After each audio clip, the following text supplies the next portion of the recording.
இன்னைக்கு என்ன பார்க்க போறேன்னா, முகிலனுக்கு வந்து ஒரு ஸ்டடி மெட்டீரியல் தான் நான் ரெடி பண்ண போறேன்.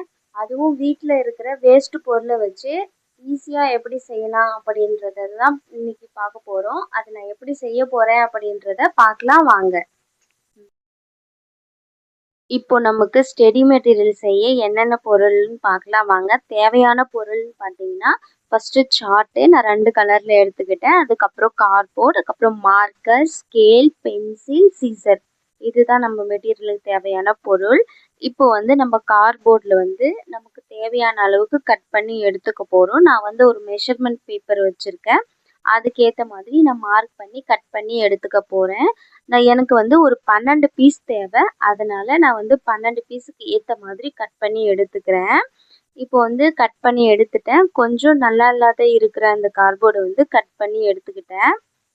இது கட் பண்ணி எடுத்ததுக்கப்புறம் நம்ம வந்து இப்போ கார்ட்போர்டு மெஷர்மெண்ட்டுக்காக ஒரு பேப்பர் வச்சுருந்தோம் இல்லையா, அந்த பேப்பரை வந்து இந்த கார்ட்போர்ட் மேலே வச்சு ஒரு அளவு மெஷர்மெண்ட்டுக்காக மார்க் பண்ணி எடுத்துக்கலாம். எடுத்துட்ட பிறகு இந்த மாதிரி 12 டைம் வந்து மார்க் பண்ணி எடுத்து 12 பீஸாக நான் கட் பண்ணி எடுத்துக்க போகிறேன். இப்போ வந்து நான் கட் பண்ணி எடுத்துக்கிறேன்.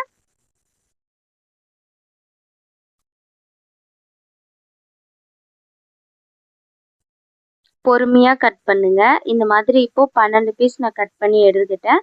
சேம் இதே மாதிரி நம்ம சார்ட் பேப்பர் எடுத்து வச்சுருக்கோம் இல்லையா, அதுலேயும் நம்ம 12 பீஸ் இப்போ மார்க் பண்ணி கட் பண்ணி எடுத்துக்கலாம்.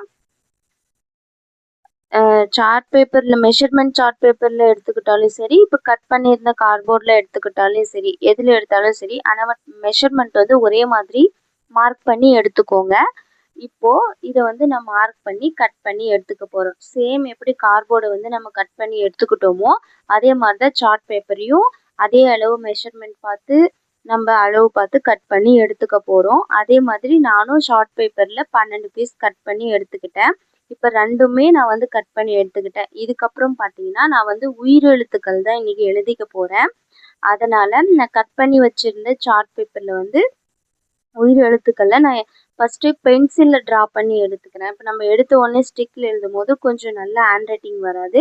அதனால நான் பென்சிலில் ட்ரா பண்ணி எடுத்துக்கிட்டேன். நீங்கள் டைரெக்டாக மார்க் பண்ணி எடுத்துக்கணுனாலையும் எடுத்துக்கோங்க. இப்போ நான் ஃபுல்லாக பென்சிலில் வந்து ட்ரா பண்ணி எடுத்ததுக்கு அப்புறமா நான் ஸ்கெட்ச் பெனில் வந்து மார்க் பண்ணி எடுத்துக்கிட்டேன். பாருங்கள், நீங்கள் வீடியோவில் பார்த்தாவே தெரியும், கொஞ்சம் கோணல் மானலாக வந்திருந்தது. அதனால நான் ஒரு நோட்டோ புக்கோ நீங்கள் ஏதாவது ஒன்று அடியில் வந்து ஈவனாக வர மாதிரி வச்சு எடுத்து எழுதிக்கோங்க. நான் வந்து ஒரு நோட் வச்சு அது மேலே எடுத்து எழுதிக்கிட்டேன்.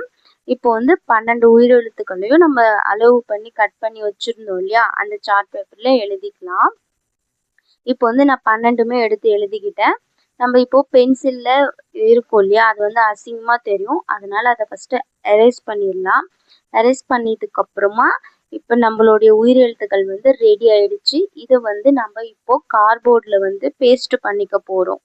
இப்போ நம்ம கட் பண்ணி வச்சுருந்த கார்ட்போர்டை எடுத்து இதில் வந்து கம் க்ளூகன் ஏதாவது உங்ககிட்ட என்ன இருக்கோ அது வந்து நீங்கள் அப்ளை பண்ணி ஒட்டிக்கோங்க. என்கிட்ட B700 க்ளூ இருந்தது, அதனால் நான் அதிலே ஒட்டி எடுத்துக்க போகிறேன். இப்போது இந்த கார்ட்போர்டில் கம் அப்ளை பண்ணி ஒட்டி எடுத்துக்கோங்க. அதே மாதிரி நம்மளோட சார்ட் பேப்பரும் கார்ட்போர்டும் ஈவனாக இருக்கா அப்படின்னு பார்த்து அதுக்கேற்ற மாதிரி அப்ளை பண்ணி ஒட்டிக்கோங்க. இப்போ பாருங்கள், நான் வந்து ஒட்டி எடுத்துக்க போகிறேன்.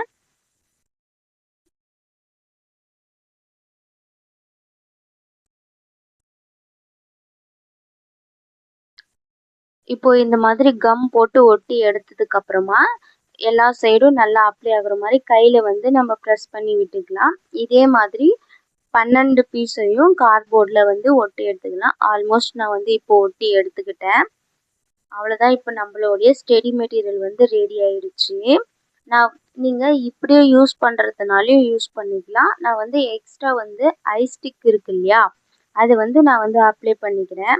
இது வந்து பிடிச்சிட்டு சொல்லும் போது கொஞ்சம் ஈஸியாகவும் நல்லாவும் இருக்கும் அப்படின்றதுக்காக நான் வந்து ஐஸ்டிக்கை வந்து பேக் சைடில் ஒட்டி எடுத்துக்கிட்டேன். இப்போ நம்ம எப்படி 12 பீஸையும் ஒட்டி எடுத்துக்கிட்டோமோ அதே மாதிரி ஒட்டி எடுத்துக்கலாம். இப்போ பாருங்கள், நம்மளுடைய உயிரெழுத்துக்கள் வந்து ரெடி ஆயிடுச்சு. இப்போ நான் இதை வந்து பிடிச்சி காட்டுறேன் பாருங்கள். இப்படி பிடிச்சி காட்டும் போது கொஞ்சம் குழந்தைங்க வந்து நல்லா ஜாலியாக இது பண்ணுவாங்க. அதனால இப்போ வந்து பேக் சைடும் கொஞ்சம் எம்டியாக இருக்குது அப்படின்றதுக்காக எண்களையும் பேக் சைடில் வந்து கட் பண்ணி எடுத்து ஒட்டிக்கிட்டேன். நம்ம எப்படி உயிரெழுத்துக்களுக்கு மெஷர்மெண்ட் பார்த்து கட் பண்ணி எடுத்துக்கிட்டோமோ அதே மாதிரி தான் இது ஒட்டும் போது பார்த்தீங்கன்னா உயிரெழுத்துக்கள் வந்து முன்னாடி வந்து பார்த்துட்டு பின்னாடி வந்து பார்த்து நம்ம எடுத்து எழுதிக்கணும். அது வந்து இல்லைன்னா திரும்பி வந்துடும், கொஞ்சம் மாறி வந்துடும். பார்த்து அதை ஒட்டிக்கோங்க. அதுக்கப்புறம் நம்மளுடைய உயிரெழுத்துக்கள் வந்து ரெடி ஆயிடுச்சு பாருங்க. இப்போ ஃப்ரண்ட் சைடில் இப்படி இருக்கும், பேக் சைடில் பார்த்தீங்கன்னா எண்கள் இருக்கும். இப்போ பாருங்க 1ல இருந்து 10 வரைக்கும் நான் காட்டுறேன். இப்போ நம்மளுடைய ஸ்டடி மெட்டீரியல் ரெடி ஆயிடுச்சு. பார்த்தீங்கன்னா நம்மளுடைய ஸ்டடி மெட்டீரியலும் ரெடி ஆயிடுச்சு. இந்த மாதிரி உங்கள் குழந்தைங்களுக்கும் செஞ்சு கொடுங்க. நம்ம கடையில் காசு கொடுத்து வாங்குறத விட இந்த மாதிரி நம்ம வீட்டில் வேஸ்ட்டு பொருளை வச்சு நம்ம குழந்தைங்களுக்கு அழகான ஸ்டடி மெட்டீரியல் ரெடி பண்ணிடலாம். இந்த மாதிரி கிரியேட்டிவான வீடியோ வேணும் அப்படின்னா என்னை சப்ஸ்கிரைப் பண்ணிக்கோங்க. வேறு எந்த மெட்டீரியலில் வந்து எந்த மாதிரி வீடியோ போடலாம் அப்படின்றதையும் கமெண்ட் பண்ணுங்கள். நான் உங்களுக்கு வீடியோவாக எடுத்து போடுறேன். அது வரைக்கும் இன்னொரு வீடியோவில் சந்திக்கலாம். பாய். மறக்காமல் சப்ஸ்கிரைப் பண்ணிவிட்டு பெல் ஐக்கானையும் கிளிக் பண்ணிவிடுங்க.